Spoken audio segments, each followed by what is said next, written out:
A land so vast, so diverse. How do you define it? How do you measure its greatness? Maps are more than ink on paper. They are power, they are history. They shape empires and define nations.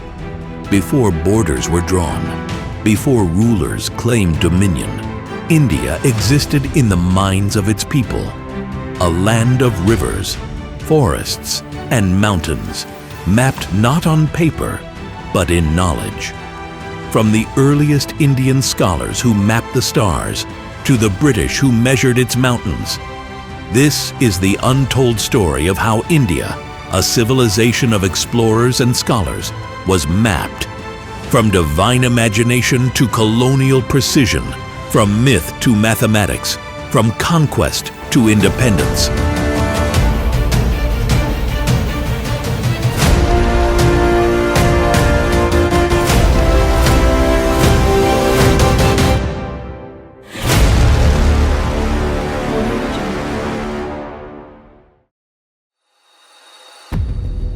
Long before Europe woke to astronomy, Indian thinkers like Aryabhata and Varahamihira were charting celestial paths. In temples and gurukuls, knowledge passed down through chants, charts, and star-aligned rituals. The Surya Siddhanta, written nearly 1500 years ago, described planetary orbits with astonishing precision and placed Bharatvarsha in the center of a vast cosmic web. The Puranas described the Bhuvanakosha, a spherical cosmos, with Mount Meru at the center and Bharatvarsha nestled within. The Indus Valley, 4,500 years ago, showed us that spatial mastery was not modern. Cities like Mohenjo-Daro were aligned with the cardinal directions. What they mapped was not just land, they mapped the sacred, the seasonal, the celestial, where the stars stood, where the rivers flowed, where the gods were believed to dwell. That was India's first geography. Long before colonizers arrived with compasses and chains, India had already charted her cosmos, not to conquer it, but to understand it. Then came the explorers, each with a mission, each leaving a mark on the map of India. The Greeks called it Indos, the Chinese called it Tianzhu, and the Arabs knew it as Al-Hind. The first attempt to place India on a world map was made by Ptolemy, a Greek scholar in the 2nd century.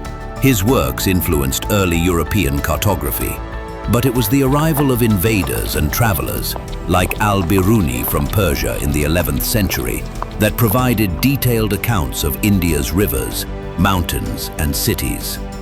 Al-Biruni journeyed across India, learning Sanskrit, measuring mountains, and comparing longitudes using trigonometry. His work, Kitab al-Hind, wasn't just a cultural account, it was a mathematical dissection of India's geography, people, and seasons. Persian and Arab maps positioned India as a vital peninsula of trade and mystery, wedged between Zinj, which was Africa, and China. But change came swiftly with the sea. In 1498, Vasco da Gama stepped onto the shores of Calicut, not guided by the stars, but by nautical charts made in Lisbon.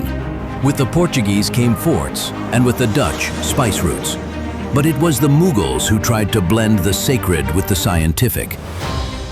Emperor Akbar, under the guidance of Abul Fazl, commissioned maps that stitched together local knowledge with Persian artistry. These were not merely land records. They were visual expressions of sovereignty, etched with lakes, temples, roads, and even cosmic alignments. For the first time, India was being measured, observed, and claimed through eyes foreign and domestic. What was once sacred terrain was now strategy. What was once cosmos had become colony in waiting. If the Mughals saw land as a reflection of power, the British saw it as a grid, something to be measured, ordered, and governed. In 1767, the East India Company commissioned a young naval officer, James Rennell, to chart the subcontinent. He walked, rode, and sailed over 13,000 miles in a decade, sketching Bengal inch by inch, despite rebellions, floods, and malaria. His maps became so detailed, so foundational, that they earned him a new title, Surveyor General of Bengal. But Rennell's work was just the beginning.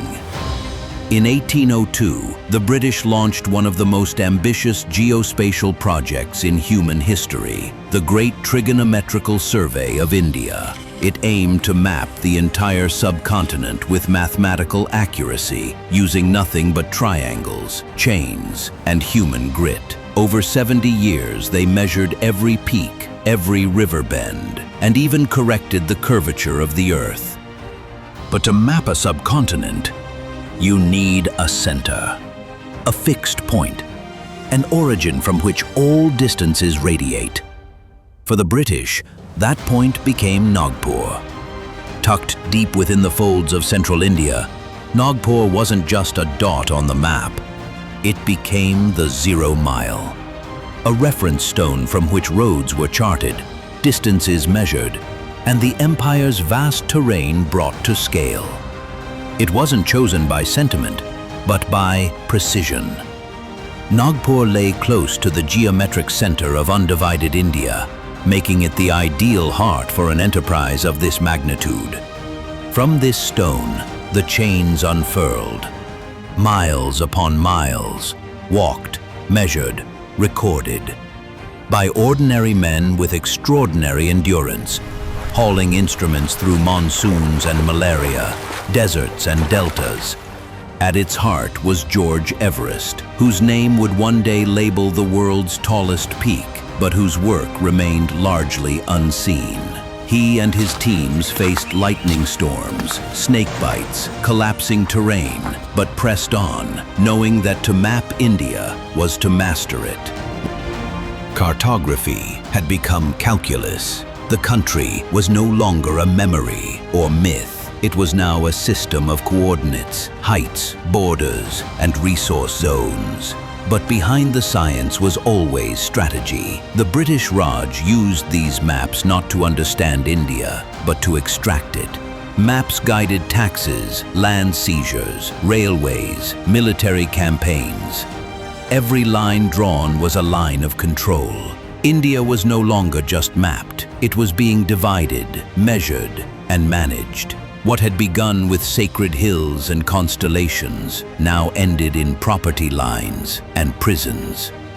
Colonial maps didn't just chart rivers and mountains. They defined who owned what, who owed whom, and who belonged where. In revenue surveys, lands were labeled, coded, taxed. During the 1857 Sepoy Rebellion, British forces used detailed military maps to chart troop movement, target rebel strongholds, and reoccupy cities. The very maps once used for exploration were now turned against the land's own defenders. And then came the lines that would wound for generations. In 1947, with independence looming, the British made one final map, one of division. The Radcliffe Line, drawn in just 5 weeks, split Punjab and Bengal, often with no regard to rivers, roads, or the people who lived there. Cyril Radcliffe had never visited India, yet his pen triggered one of the largest human displacements in history. 14 million people fled across a border they had never seen before, clutching maps that no longer matched their memories. Partition wasn't just political, it was geographical trauma. Maps became tools of abandonment, confusion, and violence.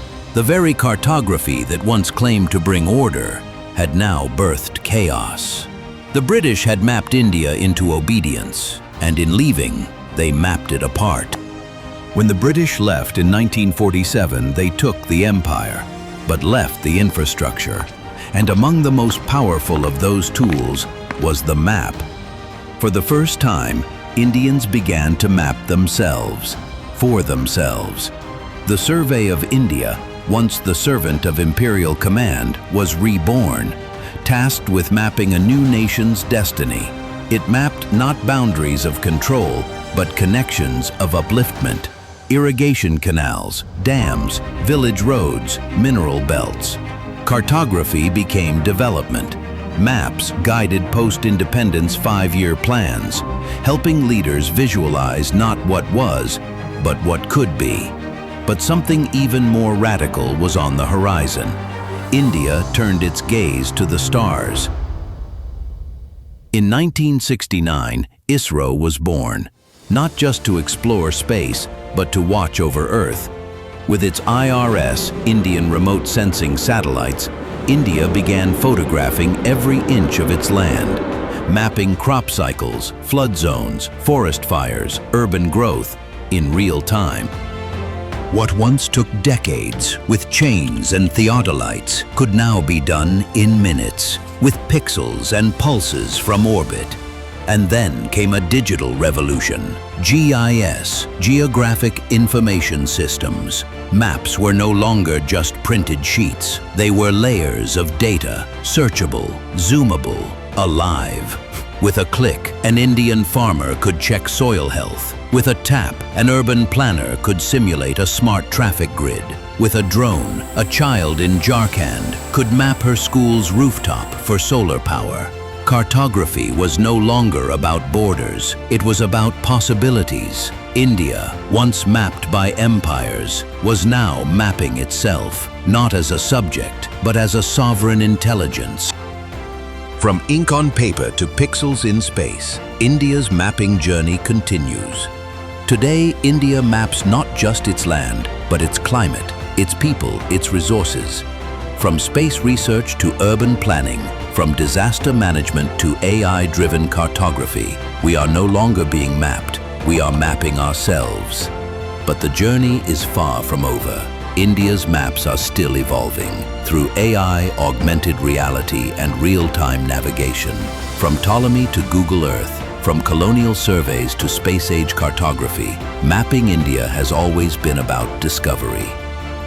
Today, India doesn't just appear on maps, she creates them. Not just for roads or boundaries, but for resilience, for sustainability, for justice. Our rivers are still shifting, our cities are still rising, our climate still challenges us to adapt. And so, our maps are still evolving, pulsing with satellite feeds, cloud points, and AI predictions. We now map the future. But beyond all this technology is a memory that even when we didn't draw maps, we imagined them. When we had no rulers, we had rhythm, no latitude, but light, no borders, but belonging. This is the legacy of mapping India, a journey through time, space, and spirit.